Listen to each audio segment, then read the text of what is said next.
એક અગત્યના સમાચાર કચ્છથી સામે આવી રહ્યા છે। ફરી એક વખત ભૂકંપના આંચકા અનુભવાયા છે કચ્છમાં। જી હા, ભૂકંપના આંચકાઓને કારણે લોકો જે છે તે દહેશતનો અનુભવ કરી રહ્યા છે। સિસ્મોલોજી ડિપાર્ટમેન્ટના ડાયરેક્ટર સાથે મંતવ્ય ન્યૂઝે ખાસ વાતચીત કરી છે। સુમેર ચોપરા સાથે આ ખાસ વાતચીત કરવામાં આવી છે। 4.1ની તીવ્રતાનો ભૂકંપનો આંચકો અનુભવાયો ત્યારે તેને લઈને જ આ વાતચીતના અંશ આપણે સંભળાવીશું।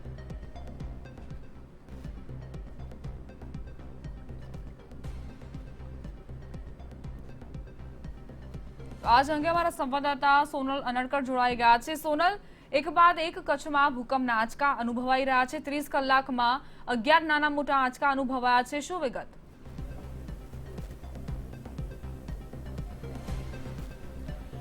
जी, અમે અત્યારે સિસ્મોલોજી ડિપાર્ટમેન્ટ ખાતે છીએ। હું આપને બતાવવા માંગીશ કે જે રીતે અહીંયા જે ભૂકંપ છે તેની જે તીવ્રતા છે અને ભૂકંપ આવવાની જે સંભાવનાઓ છે તે અહીંથી તમામ જે અભ્યાસ છે તે કરવામાં આવી રહ્યો છે અને સતત નજર રાખવામાં આવી રહી છે કે ભૂકંપ કઈ રીતે આવી રહ્યો છે અને કેટલા તીવ્રતાનો છે, તમામ વિગતો અહીંથી મેળવાઈ રહી છે। અને સાથે સાથે જ હવે આ સંદર્ભે વધુ વાતચીત કરવા માટે સિસ્મોલોજી ડિપાર્ટમેન્ટના જે ડાયરેક્ટર છે सुमेर चोपड़ा અત્યારે આપણી સાથે છે। सुमेर जी, सबसे पहला सवाल, जिस तरह से भूकंप आ रहा है, फिर से 2001 की यादें लोगों के दिमाग में ताज़ा हो रही है, एक डर बैठा हुआ है, क्या कहेंगे 2 दिन से जो जिस तरह से झटके आ रहे हैं? देखिए, ये जो कच्छ रीजन है वो already zone bureau of Indian standard के जोन 5 में आता है।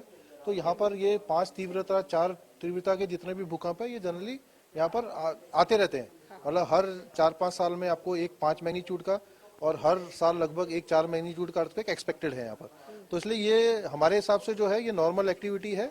बट ऐसा है कि 2001 के बाद जो अगर हमने देखा है तो ये एक्टिविटी पिछले 5-6 साल में थोड़ी कम थी। 2012 में अर्थक्वेक आया था 5 मैग्नीट्यूड का। 2012 के बाद लगभग 8 साल हो गए और 8 साल के बाद ये एक्टिविटी बढ़ी है। तो जनरली ये अभी धीरे धीरे करके कम हो जाएगी। बट ये कल जो भूकंप आया है 5.3 का, इससे क्या हुआ कि जो जिस फॉल्ट पे ये भूकंप आया है ये वो फॉल्ट एक सिंगल फॉल्ट नहीं है, बहुत सारे फॉल्ट्स को मिलकर एक फॉल्ट सिस्टम ऑफ फॉल्ट्स है। तो इससे क्या है कि एक बड़ा भूकंप जब एक फॉल्ट में आता है तो उसके आसपास के जो भी उससे जुड़े हुए फॉल्ट हैं वो भी जनरली उसमें भी ट्रिगर होते हैं, उसमें छोटे छोटे भूकंप आते हैं। जो अगर हम 4.6 का जो कल आया, आज जो 4.6 का आया दोपहर में 1 बजे और अभी जो 4.1 का आया, ये उसी के फॉल्ट के जुड़े हुए 7 की ब्रांचेस हैं जिसमें आए हैं। बट इनको हम आफ्टर शॉक नहीं कह सकते। बट कल से और आज के तारीख में अगर हम देखें तो लगभग 10 के करीब आफ्टर शॉक्स आए हैं। जो उसके नजदीक जो 5.3 का आया था, 4.6 का आया था, उसके नजदीक 3-3, 4-4 अर्थक्वेक्स आए, वो आफ्टर शॉक्स हैं।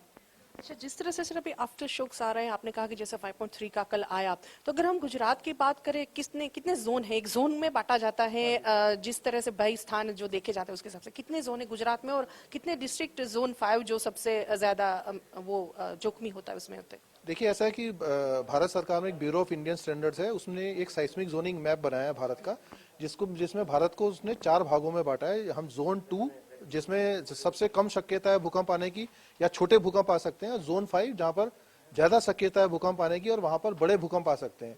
अगर हम देखें तो गुजरात एक अकेला ऐसा राज्य है भारत में जहां पर सभी जोन्स मिलते हैं। मतलब यहाँ पर कुछ क्षेत्र जोन 2 में आता है, कुछ जोन 3 में आता है, कुछ 4 में आता है, 5 में आता है। अगर हम देखें तो कच्छ का जो पूरा भाग है, कच्छ का एंटायर डिस्ट्रिक्ट जो है वो पूरा जोन 5 में आता है। जोन 5 का मतलब यहाँ पर बड़े भूकंप मैक्सिमम 8 तक का मैग्नीट्यूड का भूकंप आ सकता है। उसके अलावा पूरा सौराष्ट्र का जो एरिया है वो पूरा का पूरा जोन 3 में है। और अगर हम एक स्मॉल अर्थक्वेक जिसे कहते हैं जोन है, जो 80 से 100 किलोमीटर की पट्टी है, जो आपका इधर द्वारका से शुरू होती है, द्वारका, जामनगर, मोरबी, पाटन, राधनपुर, ये जोन 4 में आता है। बाकी पूरा जो एरिया है वो जोन 3 में आता है। साउथ गुजरात, नॉर्थ गुजरात पूरा जोन 3 में आता है। और एक कडाना और अरावली डिस्ट्रिक्ट का एक छोटा सा पार्ट है जो जोन 2 में आता है। तो अगर हम इस दृष्टि से देखें तो पूरे गुजरात में कई ऐसे क्षेत्र हैं जहां पर भूकंप आने की संभावना बहुत कम है और कुछ ऐसे क्षेत्र हैं जहां भूकंप आने की संभावना बहुत ज्यादा है। तो कच्छ एक ऐसा जोन है जहां पर भूकंप आने की संभावना ज्यादा है।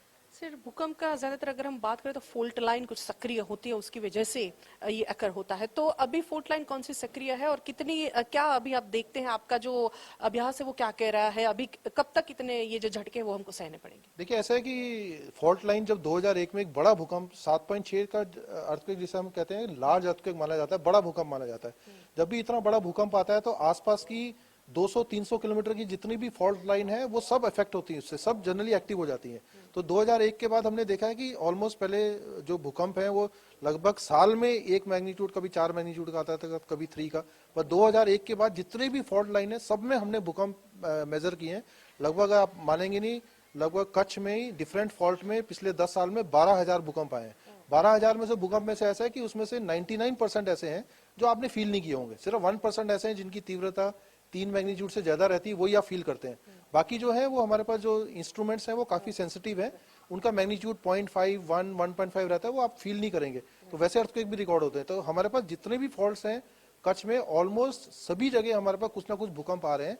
और ये जनरली 4 मैग्नीट्यूड का भूकंप साल में 1-2 आते ही हैं, और 5 मैग्नीट्यूड का जो आता है 5-6 साल में एक दफा आता है जोन 5 में। तो इसलिए ये नॉर्मल है।